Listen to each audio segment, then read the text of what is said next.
In primetime news this evening, 50 years no trial. Human rights group secures lawyer to help man lost in the penal system. Not enough. JFJ welcomes apology but says laws must be changed to prevent long imprisonment without trial. And Dr. Horace Chang weighs in on why prison deal was never considered.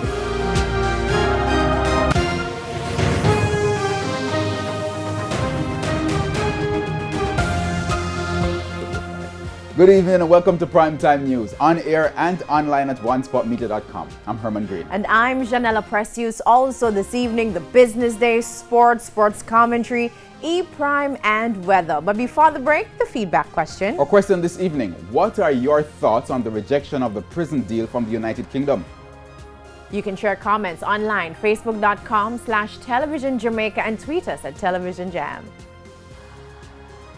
Please stay tuned. Primetime News returns right after this break.